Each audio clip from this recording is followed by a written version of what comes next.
Përshëndetje të nderuar shikues, po fillojmë magazinën informative 21 drejt për drejt.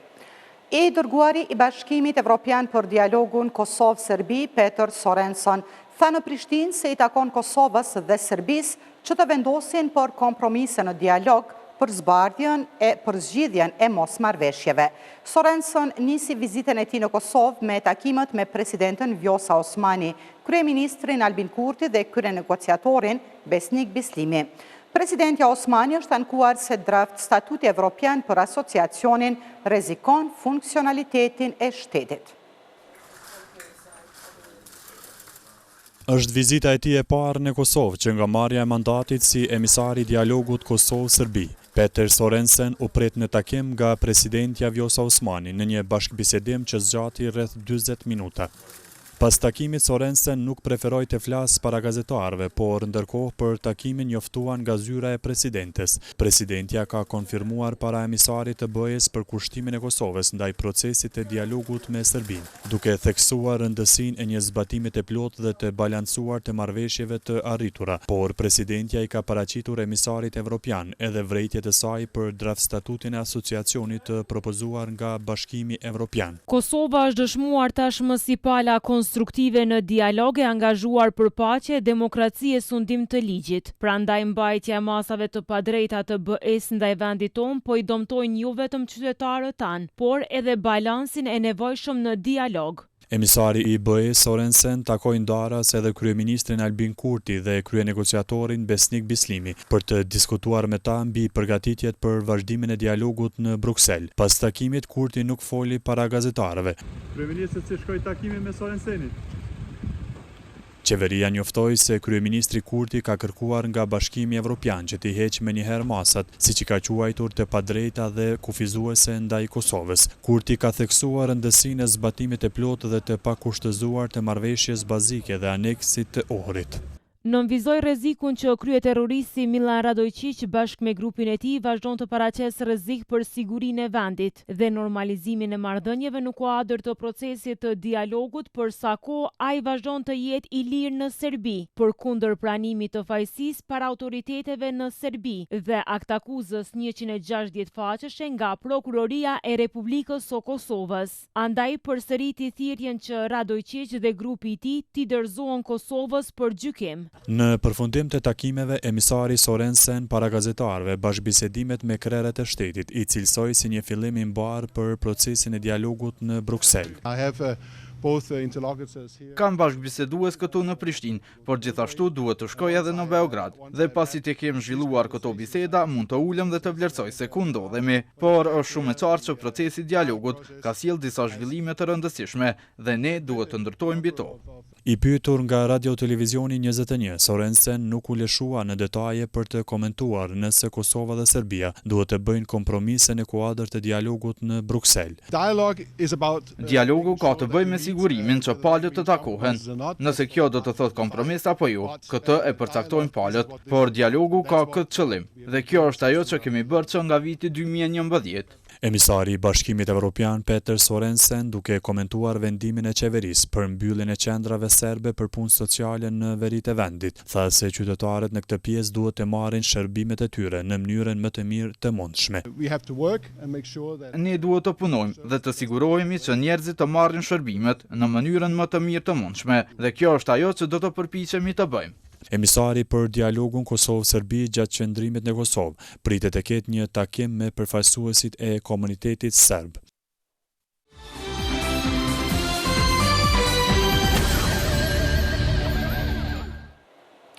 Një grabitje armatosur ka ndodhur sot në Veternik, ku si pasojë kanë mbetur të plagosur 2 persona. Në QKUK kanë thënë se të plagosurit janë në gjendje të rëndë. Zëdhënësia e policisë Flora Ahmeti ka thënë se cak i grabitjes ka qenë një furgon që po transportonte para. Hetuesit policor në koordinim me prokurorin janë duke ndërmarrë të gjitha masat e nevojshme për identifikimin dhe arrestimin e të dyshuarve, si dhe për zbardhjen e plotë të rrethanave të rastit.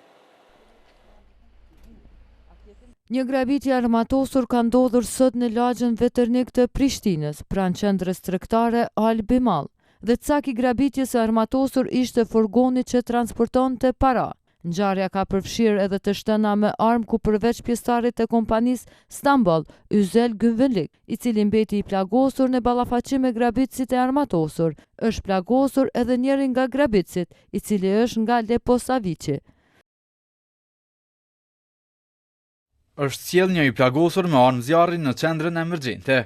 Është duke u trajtuar tani. Janë duke u kryer ekzaminimet e nevojshme dhe pritet të intervenohet në sallën e operimit në qendrën emergjente nga ekipet e anestezionit dhe kirurgjisë. Gjendja e pacientit është shumë e rëndë.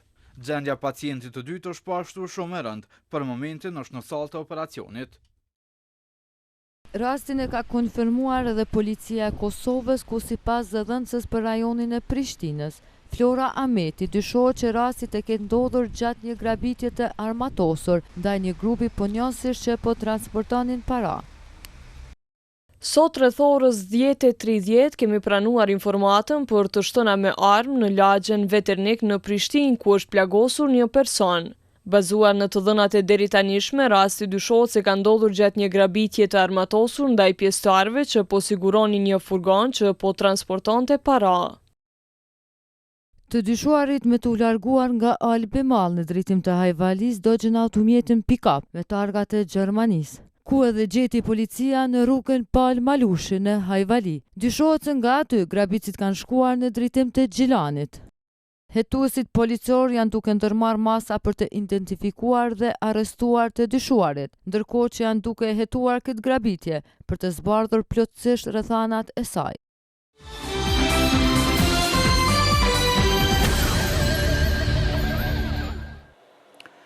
Profesori i së drejtës ndërkombëtare Besfort Recaj duke komentuar vizitën e Peter Sorensenit në Kosovë të deleguarit për bisedimet Kosovë-Serbi, thasë është më tepër njoftuese për rrjedhën e dialogut. Recaj theksoi se dialogu nuk pritet të nisë së paku deri në muajin maj, marrë parasysh zhvillimet e fundit në Serbi dhe gjithashtu mos formimin e qeverisë në Kosovë.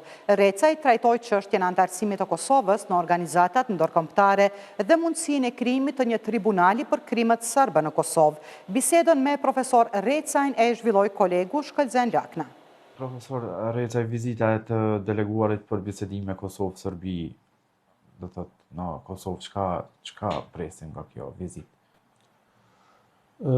Unë besoj që kjo do t'jetë më shumë një vizitë njohëse, duke qenë se tash ne kemi ndërmjetësuesin e ri dhe kjo është vizita e parë e tij në Republikën e Kosovës dhe rrjedhimisht unë besoj që ky do t'jetë më shumë një takim prezantues, por gjithsesi takimet e para luajnë një rol jashtëzakonisht të rëndësishëm në vendosjen e një, themi ashtu, mirëbesimi të ndërsjell dhe që pak a shumë do ta determinoj, pra do të ketë një rol determinues në marrëdhëniet e institucioneve dhe përfaqësuesve të Kosovës vis-a-vis ndërmjetësuesit të Bashkimit Evropian.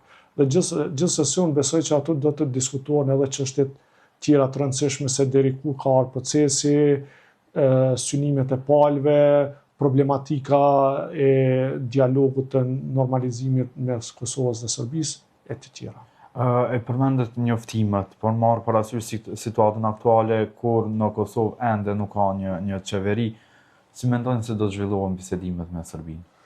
Dhe ka vend për bisedime? Po, unë besoj që do duhet pritej deri në formimin e qeverisë së re.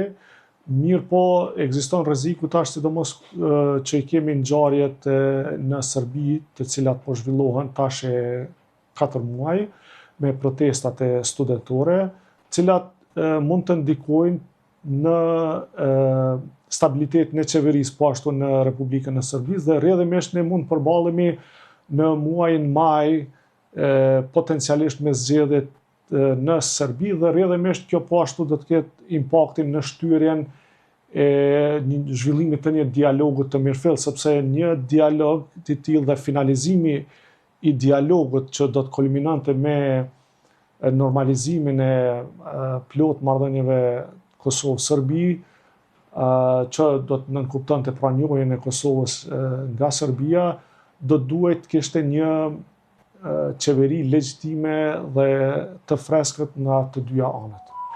A çaloj dialogu?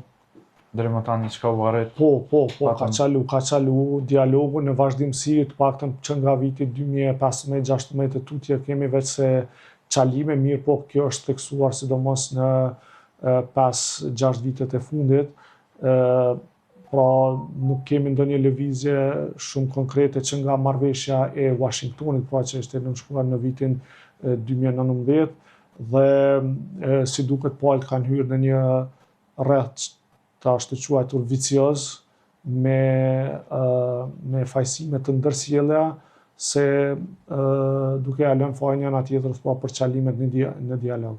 Marrë parasysh ndryshime në SBA dhe Bashkimin Evropian, ndryshimet politike kam fjalën, njëkohësisht a mund të kemi edhe ndryshim në qëndrime drejt formimit të asociacionit Komuna më shumë i Serbë në Kosovë?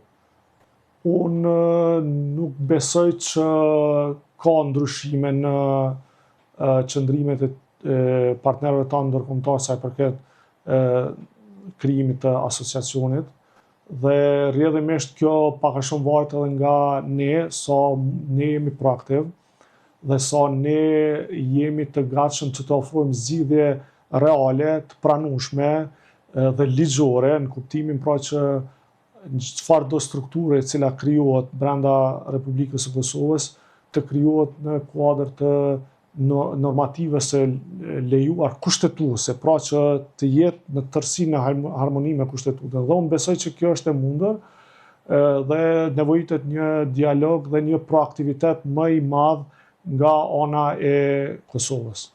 Profesor Recaj, është diskutuar për një dialog strategjik me SBA-t. Si vlerësoni politikat amerikane dhe presidentin e ri Donald Trump në marrëdhëniet me Kosovën? Unë besoj që ky dialogu strategjik është jashtëzakonisht i rëndësishëm, edhe me tutje do ta thellonte pra partneritetin SBA-Kosovë, ne edhe ashtu jemi të kënaqur dhe shtyhem drejt krijimit të një partneriteti special, po ne gjithmonë e minjohëm një marrëdhënie speciale Kosovë-Shtetet Bashkuara të Amerikës, dhe rrjedhimisht ky vetëm se do të shkonte në atë drejtim. Unë besoj që politika e Shtetet Bashkuara të Amerikës edhe në kohën e Donald Trump do të jetë përgjithsisht vazhdimsi e politikave të mëhershme.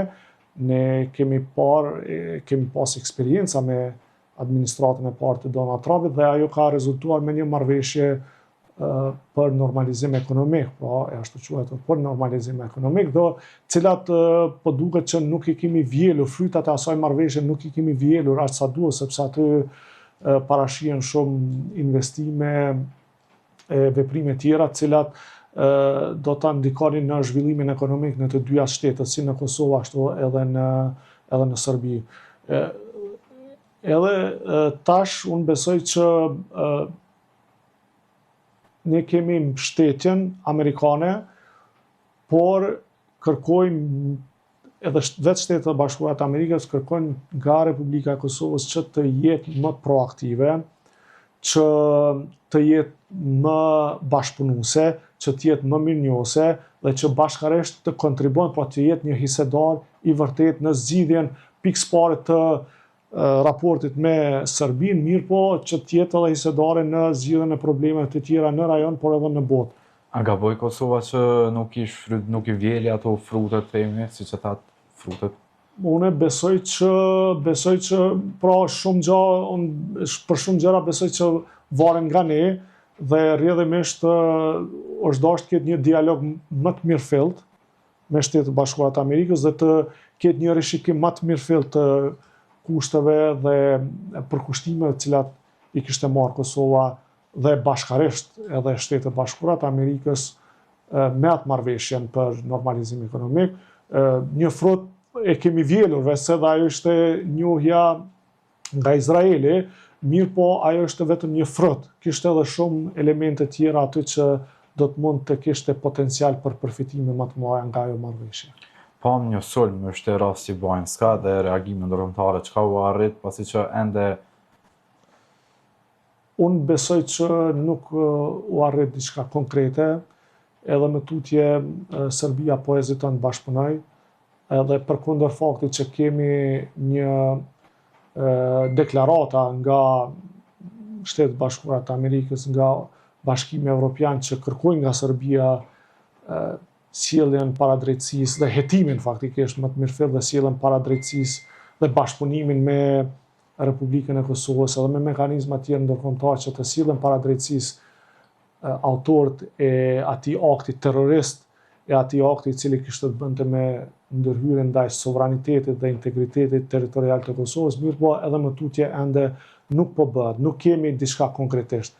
Kemi shumë indikacione konkrete, kemi shumë fakte minimalisht rrethanore, cilat çojnë drejt asaj që niveli më i lartë politik i Serbisë ka qenë involvuar në atë proces, pra mund të jetë shumë fare lehtë që edhe Vučići në mënyrë të drejtë për drejtë ka qenë involvuar në këtë proces, dhe kjo mund të shihet me faktin e reagimit gjatë zhvillimit të situatës, por edhe pas zhvillimit të situatës të sulmit terrorist, pra në të Banjskës, dhe nga kjo këndvështrim mund të fitohet përshtypja që nuk është interes i Vučićit që të sjellë para drejtësisë personat përgjegjës, për arsye se përfundimisht zgjidhja e këtij procesi do të çonte deri tek vet Aleksandar Vučić. Mirëpo unë jam më shumë i zhgënjur me Bashkinë Ndërkombëtare, e cila nuk po bën presion më të madh ndaj Vučićit për zbardhjen e këtij procesi. Po përmendi Bashkinë Ndërkombëtare, në këtë rast cila është rruga e Kosovës përballë krizave ndërkombëtare? Roli i Kosovës, pra ne edhe pse jemi shtet i vogël, në mes të atë kemi një potencial pa marrë parasysh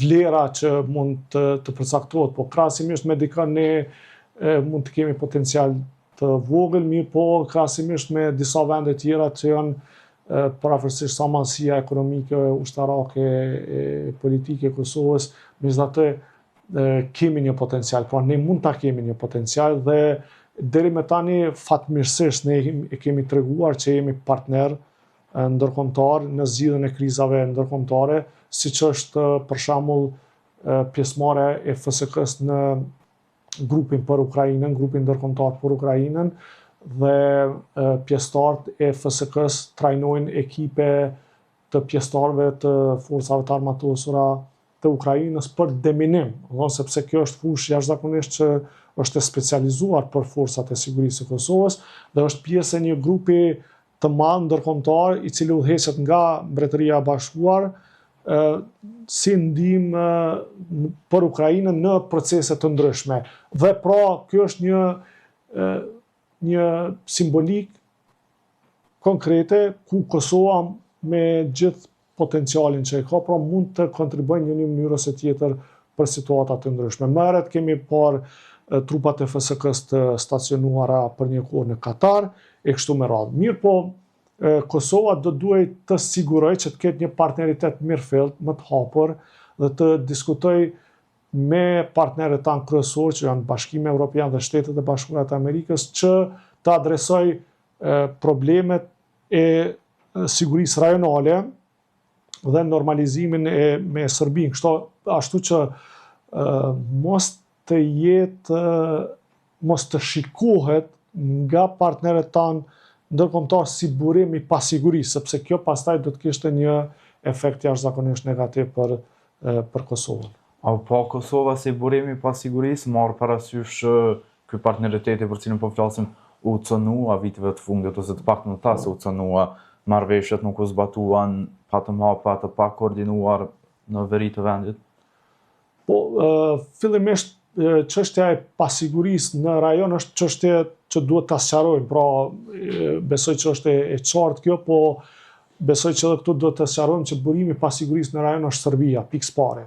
Burimi i pasigurisë në rajon është Serbia edhe në Bosnjë dhe Hercegovinë, po e shohim që ndërhyrjen e Serbisë dhe personalisht Aleksandar Vučić në Bosnjë dhe Hercegovinë, përkrahjen që po ja jap Milorad Dodik atje, si kryetari i Republika Srpska, dhe i cili tashmë është i dënuar me vepër penale dhe përkundër që është i dënuar, po e sfidon gjithë sistemin e drejtësisë në atë vend. Më herët e kemi po angazhimin e Serbisë në mbajtjen e asaj mbledhjet përbashkë të kuvendeve të Serbisë dhe Republika Srpska, ku paraqiten vizione nacionaliste. E kështu me radhë. Dhe po ashtu burim kryesor i pasigurisë në Kosovë është Serbia, me ndërhyrjet e saj të drejt për drejt në Kosovë, duke përfshirë edhe aktivitetet e armatosura përmes grupeve paramilitare, siç është rasti pra i Banjskas. Mirë po, ne në anën tjetër do të kemi një kujdes sa i përket veprimeve cilat ne i marrim për dhe cilat janë legjitime, mirë po kërkon koordinim me partneritet ndërkombëtar, duke marrë parasysh se gjithë procesi i pavarësisë të Kosovës, pra edhe ardhes këtu ku jemi pikërisht si rezultat i një koordinimi të mirëfillt që ne kemi pas. Dhe ne duhet ta vazhdojmë këtë koordinim të mirëfillt. E di që mund të kemi mosmarrëveshje dikun në pika të caktuara, mirë po nuk është mirë që të kemi në vazhdimsi probleme ku ne listohemi në ato listat e mosbashkëpunimit, pra ndërmjet dhe mos koordinimit me faktorë ndërkombëtar. Dhe këto janë çështje besoj që mund të zgjidhen, sepse edhe më tutje pra ekziston vullneti edhe i Bashkimit Evropian, po edhe i SBA që të punoj bashkërisht me institucionet e Kosovës për një të ardhme strategjike pra dhe prosperuese në gjithë rajonin.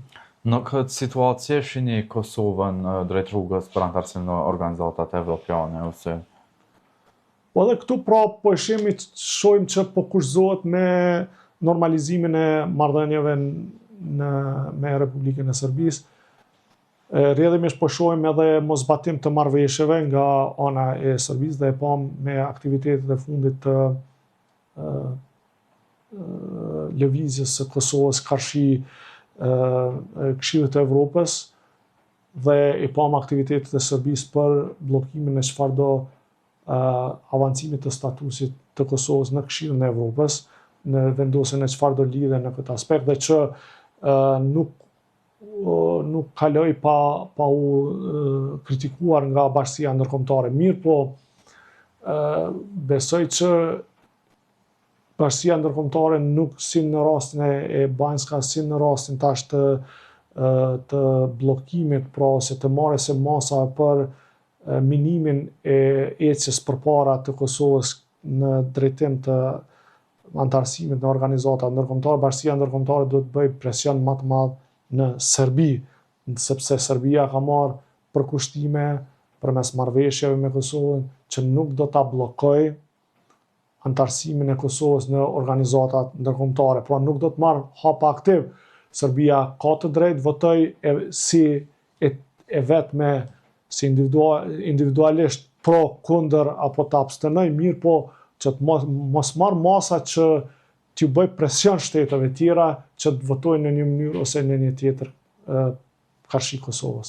Është folur për regjistrimin e marrëveshjes Kurti Vučić në OKB, në çka mund ta bazojmë këtë gjë? Marrëveshjet ndërkombëtare janë të tilla dhe juridikisht janë të vlefshme në momentin që ato nënshkruhen nga përfaqësues legjitim. Në këtë rast kemi marrëveshje të cilat janë nënshkruar nga kryeministri i Kosovës dhe nga presidenti i Serbisë, pra nga përfaqësuesit e dy shteteve, të cilët janë të mbëshur me autoritet plot sipas Konventës së Vienës mbi të drejtën e traktateve që ta përkushtojnë ose që t'i përkushtojnë shtetet e tyre përkatëse karshi obligimeve dhe të drejtave të përcaktuara me ato marrëveshje. Regjistrimi i një marrëveshje përkatëse në Organizatën e Kombeve të Bashkuara nuk e përcakton validitetin e një marrëveshje dhe rrjedhimisht marrëveshjet të cilat janë nënshkruar ose janë pajtuar, sepse marrëveshjet lidhen mes shteteve në forma të ndryshme, disa nënshkruan, disa nuk nënshkruan. disa marrëveshje janë verbale, pra gojore, disa marrëveshje lidhen përmes veprimit, domethënë ato krimi normave zakonore ndërkombëtare. Pra, të gjitha marrëveshjet e tilla janë valide, të gjitha marrëveshjet janë obligative, i vetmi kërkesë në këtë rast, sipas drejtës ndërkombëtare është që të ekzistojë synimi i shteteve që të lidhen me marrëveshje e cila është obligative. Dhe në rastin konkret, pra ne kemi marrëveshje të cilat, për shembull, nëse flasim për marrëveshjen e Brukselit të vitit 2023 dhe asaj të ohrit, ne kemi marrëveshje që nuk janë të nënshkruar, mirë po janë të pajtuara. Dhe si e tillë është tërësisht valide, për arsye se edhe tërësisht në kuadër të nocionit të Konventës së Vjenës mbi të drejtën e traktateve, sepse Konventa e Vjenës mbi të drejtën e traktateve kërkon vetëm që teksti marrëveshjes minimalisht të jetë i shkruar. Pra kemi një marrëveshje që themi pra në kuptimin më simbolik e zeza mbi të bardhën, ndërsa marrja e përkushtime mund të jetë me nënshkrim, me ratifikim ose me pranim të marrëveshjes. Dhe rrjedhimisht në këtë rast e kemi me pranim, e cila është dëshmuar nga ndërmjetësuesi, dhe që menjëherë pas takimit ai ndërmjetësuesi i këtij dialogu ka dalë dhe Lajçako dhe Borrelli, pra kanë dalë me deklarat, me informatën se palët kanë pranuar marrëveshjen dhe marrëveshja e tillë pastaj është publikuar edhe në shërbimin e jashtëm të Bashkimit Evropian, po ashtu një marrëveshje e tillë figuron edhe në faqen e Organizatës së Kombeve të Bashkuara, së bashku njëjtë sigurisht edhe me marrëveshje tjera të cilat janë të nënshkruara më herët ndërmjet përfaqësuesve legjitim të shtetit të Republikës së Kosovës. Kosova mori një zotim. Profesor, keni kërkuar edhe themelimin e një tribunali për Kosovën, për çka keni aluduar? Unë kam aluduar në atë se krimet të cilat i ka bërë Serbia në Kosovë nuk janë hetuar dhe nuk janë adresuar në formën e duhur. Për dy arsye. Në një kemi tribunalin e Hagës i cili është marrë pjesërisht, pra me disa persona kryesisht të nivelit më të lartë, kemi Miloševićin dhe të tjerët, të cilët po faktikisht Milošević edhe vdiq gjatë procesit dhe nuk arritëm që të kemi një aktgjykim plot ku do të vërtetoheshin në mënyrë më të mirë të mundshme krimet e kryera nga Serbia në Kosovë, ndërsa në anën tjetër e kemi një tribunal të cilin hibrid, cilin e ka themeluar Republika e Kosovës, mirë po që është një etnik. Ky tribunal është krijuar që të gjykoj vetëm krimet potenciale, pra cilat mund të jenë të kryera nga ushtria çlirimtare e Kosovës ose nga pjesëtarët e ushtrisë çlirimtare të Kosovës, që si e tillë pra lën shumë hapësirë për të gjykuar si tribunal që është i njanshëm pra, dhe ne po e shohim që edhe procedimi atje nuk po shkon në mënyrën më të mirë të duhur, nuk po respektohen një gjykim i paanshëm dhe i drejtë në shumë procese të caktuara. Dhe në anën tjetër pra e kemi një Serbi e cila formalisht, dhe kjo duket sa për të hedhur syve të Bashkisë Ndërkombëtare, që ka hapur formalisht pothuajse 2000 raste për t'i gjykuar për krimet që janë kryer në Kosovë, dhe pothuajse asnjë rast, dhe në paktën deri tash nuk e di që një rast është mbyllur me një vendim final, pra ndaj cilit nuk lejohet apelimi për që do ta gjykonte pra një person, dy persona, një grup caktuar për krimet e kryera në Kosovë. Pra, krimet cilat ky tribunal që do të ishte më së miri të krijojë si tribunal ndërkombëtar, pra do të duhet të adresonte këtë çështje e cila ka mbetur në gjysmë dhe e cila do të gjykonte, pra do ta vendoste një balans ndërmjet agresorit dhe viktimet në këtë rast, dhe që do të sillte para drejtësisë gjithë ata personat që kanë kryer krime në Kosovë.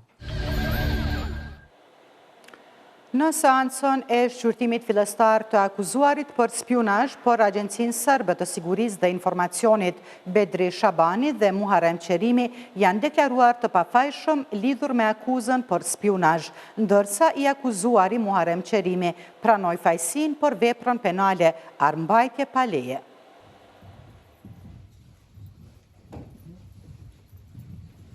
Me që përsëri brenda muajit u sollën duar lidhur në gjykatoren e gjykatës themelore në Prishtinë, Bedri Shabanit dhe Muharrem Qerimit, të akuzuar për spionazh në Agjencinë Serbe të Sigurisë dhe Informacionit, radha ju erdhi të deklarohen rreth fajsisë, por që të dy mohuan të kenë kryer këtë vepër penale, përderisa Qerimi pranoi fajsinë për veprën penale armbajtje pa leje. Plotësisht jam i pafajshëm. Mirë, shkruaj. Plotësisht e konsideroj veten pafajshëm. A e pranojnë fajsinë apo nuk e pranojnë? Nuk e pranoj fajsinë për veprën penale dhe spionazh. Nuk e pranoj fajsinë për veprën penale dhe spionazh. E pranoj fajsinë. Dërsa për veprën penale? Armbajtjes pa leje, pra. Armbajtjes për mos i kontroll. E pranon fajsinë. Pranimin e kësaj fajsie, prokurorja e rastit Fikrije Fezullahu kërkoi nga trupi gjykues që ta miratoi. Ky pranim duhet të pranohet dhe i propozon gjykatës që të merr akt vendim për pranimin e fajsisë, me që ky pranim fajsie është në përputhje me dispozitat procedurale, filluar nga fakti që nga fillimi ka pasur mbrojtje dhe ka pasur mundësi që mjaftueshëm të konsultohet me të. Pranimi i fajsisë u miratua nga kryetari i trupit gjykues, gjyqtari Rahman Beqiri, i cili nxorri akt vendim që shpallja e akt gjykimit për armbajtje pa leje të shtyhet deri në përfundim të çështjes penale. Pajtiminin 242 paragrafi 8, në paragrafi 8 fikni, nxjerr këtë akt vendim.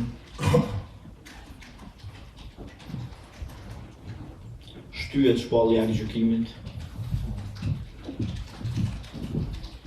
për të akuzuar Muharrem Qerimin për veprën penale, mbajtje në pronësi, kontroll ose posedim pa autorizuar të armë deri në përfundim të shqyrtimit gjyqësor në këtë çështje penale. Seanca e kaluar e shqyrtimit fillestar në këtë rast gjyqësor ishte ndërprer me kërkesë të akuzuarit Bedri Shabani, i cili kërkoi afat shtesë për lexim të aktakuzës. Prokuroria Speciale e Kosovës më 19 shkurt të këtij viti kishte ngritur aktakuzë ndaj Bedri Shabanit dhe Muharrem Qerimit, të cilët i ngarkon se kanë mbledhur dhe dërguar informacione e dokumente tek Agjencia Serbe e Sigurisë dhe Informacionit, lidhur me ushtrinë çlirimtare të Kosovës, e prorët e pjesëtarët e saj, Policinë, Agjencinë e Kosovës për Inteligjencë, Inspektoratin Policor të Kosovës.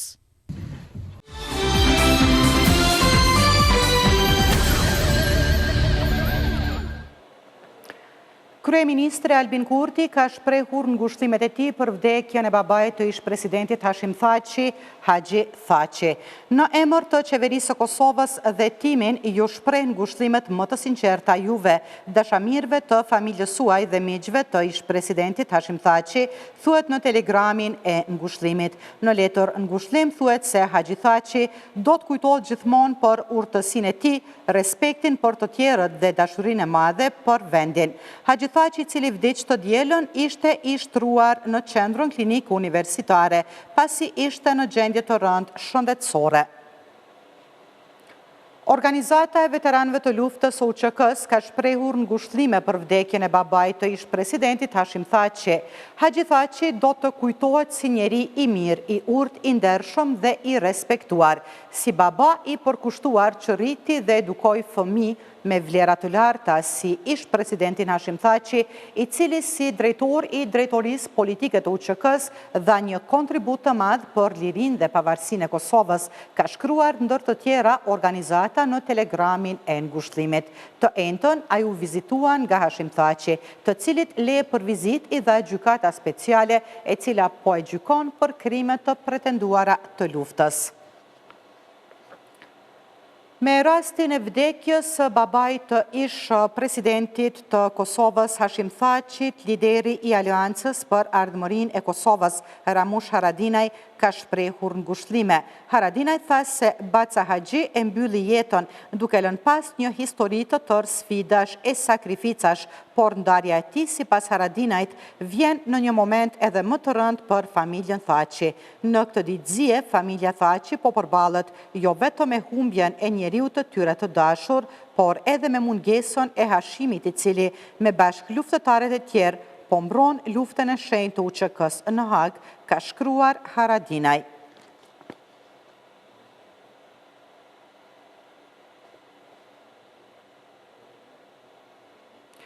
Nesër pritet të mbahet ceremonia e varrimit të Haxhi Thaçit, babait të Hashim Thaçit. Megjithatë, ende nuk është bërë e ditur nëse Hashim Thaçit do t'i lejohet pjesëmarrja në varrim.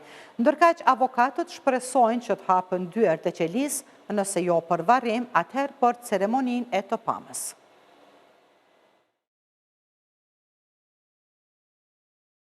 Ceremonia e varrimit u caktua, por e pasigurt vazhdon të mbetet prezenca e ish presidentit të Kosovës, Hashim Thaçi, në lamtumirën e fundit me babain e tij Haxhi Thaçi. Disa kërkesa morën dritën e gjelbër nga gjykata speciale e të tjera u kthyen mbrapsht, por kjo e fundit ende është në adresën e kësaj gjykate. Korniza ligjore e dhomave të specializuara të Kosovës u mundson personave të paraburgosur që të bëjnë kërkesa gjyqtarëve kompetent për arsye detyruese humanitare. Gjyqtarët do të vendosin për kërkesa të tilla. Ditë më parë, ish presidenti Thaçi takoi për të fundën herë pas shumë kërkesave prindin e tij në QKUK, atu ku ai po merrte trajtim për një periudhë të gjatë. Por avokati Ardian Bajraktari shpreson për mundësinë e daljes së Thaçit nga qelia për të marrë pjesë edhe në ceremoninë e varrimit. Natyrisht referuar dispozitave të ligjit për dhomat e specializuara dhe mbi gjeta rregullore së procedurës dhe të provave me theks veçantë rregullës 56 paragrafi 3 sipas të cilit për shkaqe të arsyeshme humanitare mund të lejohet një vizitë nga ana e dhomave të specializuara. Prandaj vlerësoj që në kontekstin e rrethonave konkrete, pjesëmarrja në ceremonitë e varrimit natyrisht të mend që hyn në domenin e rrethonave të arsyeshme dhe bindje humanitare për çka do të mund të lejojë një vizitë e tillë, edhe unë besoj dhe shpresoj që gjykata speciale do të reflektojë në raport me një kërkesë të tillë dhe rrjedhëmisht i mundsohet pjesëmarrja në ceremonitë e varrimit të babait të ndier ish presidentit Thaçi. Në mes të pasigurisë kur vendimi i gjykatës speciale mund të përcaktojë shumë çka, Amer Alia nga Fondi për të Drejtën Humanitare vlerëson se nëse nuk i lejohet Hashim Thaçit të marrë pjesë as në ceremoninë e varrimit e as në të pame, kemi të bëjmë me shkelje të drejtave të njeriut. Po në rast se nuk i lejon, sigurisht që ka shkelje të drejtave të njeriut, por besoj që në rast se nuk e lejon sot, do ta lejon një ose dy ditë me një herë pas, ashtu siç e ka patur praktikën në rastet e kaluara. Besoj që gjykata duhet ta vlerëson kërkesën me profesionalizëm dhe të merr një vendim pozitiv. Haxhi Thaçi vdiq dje në moshën 83 vjeç dhe pritet të varroset nesër në orën 15 në varrezat e reja të fshatit Buroj Skenderaj.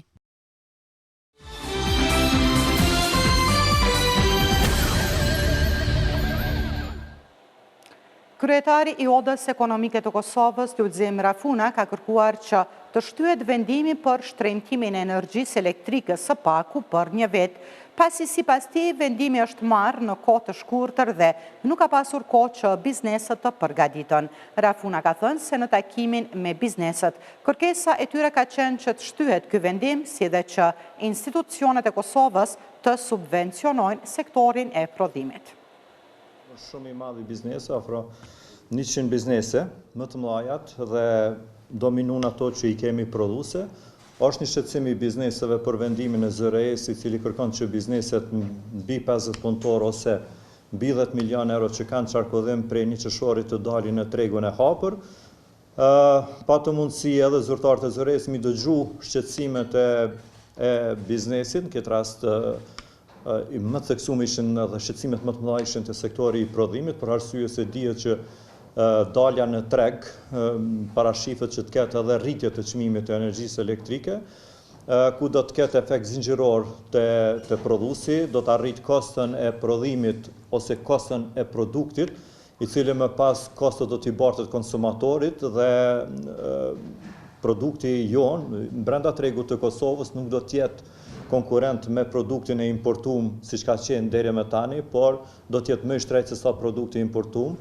Dhe mos të folum kështu që edhe në tregun e huaj do ta humbë mundësinë që të jetë prezent për arsye se janë kontrata të lidhura shumë herët me çmime të caktuara dhe në moment që ngritet çmimi ekziston friga dhe ekziston paralajmërimi që nuk do të blehet të marrë në tregun e huaj produkti i Kosovës.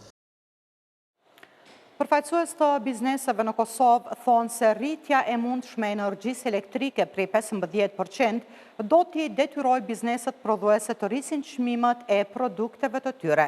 Deklaratat e tyre pasuan ftesën e ZRE-s për konsultim publik pas publikimit të raporteve dhe kërkesave për rritje të energjisë elektrike për 15%, ndërkohë qytetarët flasin për çmime të papërballueshme.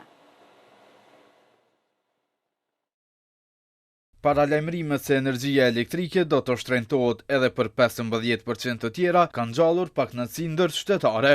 Një numër syresh thonë se faturat aktuale edhe pa rritjen prej 15% janë të papërballueshme. Me ju të thonë të drejtën, bëllë shtrejt është edhe në shtrejtofshin ma mirë me lëqu këtu bëllë. Me në lecu neve qytetarëve, nuk shon me subvencionime, nuk shon të ble energji, të fletë që mërë. Kjo katastrofë. Ka me adhonë, benzije s'ka, rrugat, liga, s'kem, ka i adhonë, nuk bo me rritu duke më qumë protesta krejtë, më shpejlon, më shpejlivrit krejtë. Një ndër arsyet e KEC-it ka numëruar si kërkesë për rritjen e çmimit të energjisë është rritja e pagës minimale në 350 euro. Por njohës të çështjeve të ekonomisë e shohin si të pabazë arsyetimin, pasi sipas tyre për të pranuar kjo arsye, i bie që një numër i madh i punonjësve në KEC kanë punuar në pagën minimale. Por pavarësisht kësaj, KEC dhe KESCO vetëm zbatojnë vendimet e ZRE-s. Ndërkohë, për të kundërshtuar rritjen prej 15%, zyra e rregullatorit për energji elektrike ka lënë afat ankese deri më 28 mars.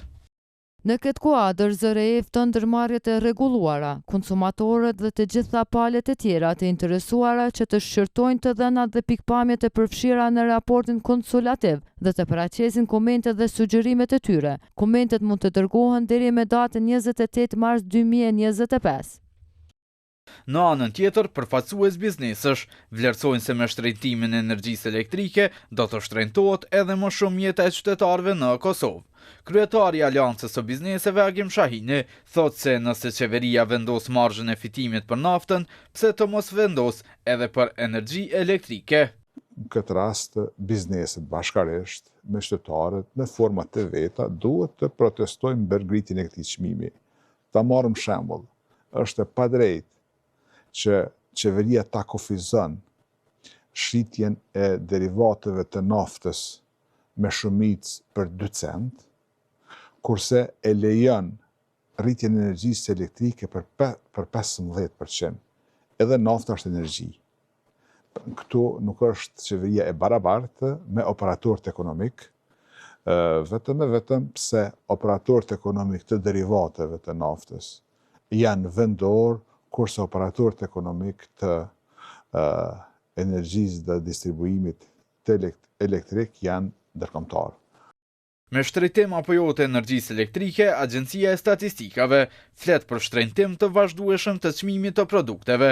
Sipas matjeve të fundit të kësaj agjencie, çmimi i produktit të konsumit për muajin shkurt është rritur në një mesatare prej 1.7%, krahasuar me shkurtin e vitit 2024. Ndërkohë, shtrenjtimi i çmimeve të produktit vërehet edhe nga muaji në muaj.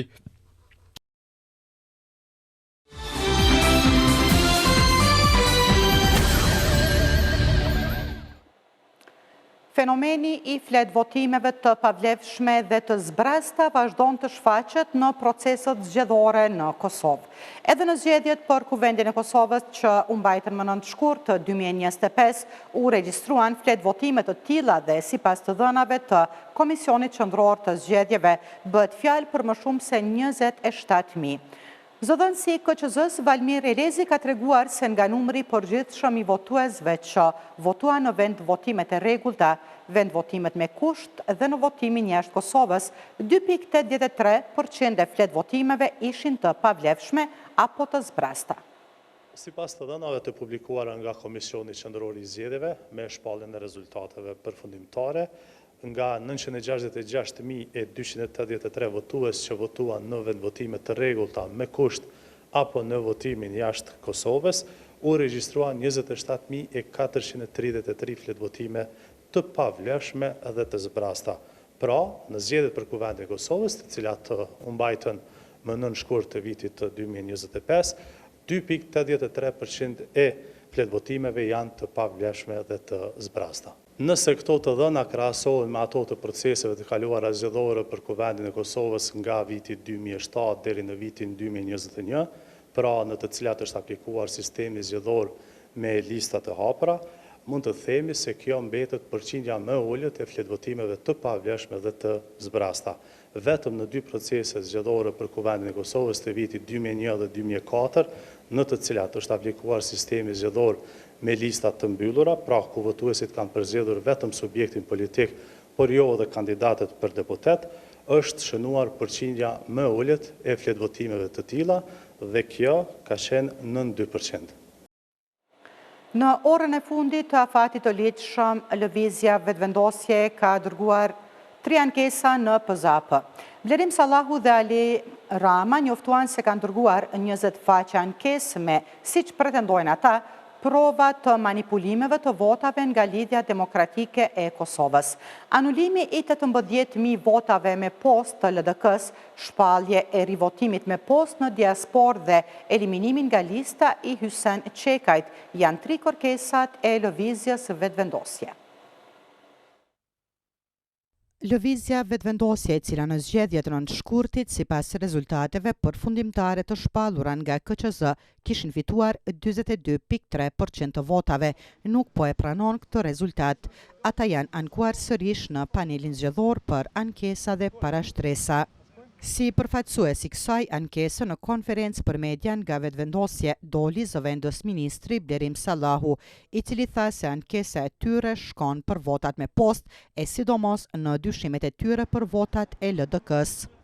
Sot bashkë me sekretarin organizativ lëvizje vendosje, dorëzuam ankesë kundër vendimit të KQZ-s për shpalljen e rezultateve përfundimtare, me pretendime tona lidhur me votimin me post për shkak manipulimeve dhe keqpërdorimeve të shumta të anëtarëve të LDK-s dhe njerëz të angazhuar LDK-s lidhur me votimin me post, që këto votime kanë pas një adresë të vetme, adresa ka qenë LDK dhe kësaj votimi ka ndodhur në formë të manipuluar, në formë të organizuar, masivisht dhe kolektivisht nga persona të njëjtë, me kimik të njëjtë, me ngjyrë të njëjtë dhe me duar të njëjta. Vetëvendosje i kërkon PZAP-s që, siç thuhet, të eliminohet kjo padrejtësi me votat e diasporës me post. Ne kemi kërku pra nga PZAP fillimisht të anulohen 18.933 vota të LDK-s të kontaminuara, të ardhura pra në formë manipuluar. Në 2, kemi kërkuar po ashtu rivotim të sërishëm të votimit me post dhe në 3, kemi kërkuar që kandidatë që kanë marrë vot pakrahasimisht më shumë me post sesa në vendvotime në Kosovë të largohen nga lista dhe të njëjtit të mos zaventsohen me anëtarë të tjerë të LDK.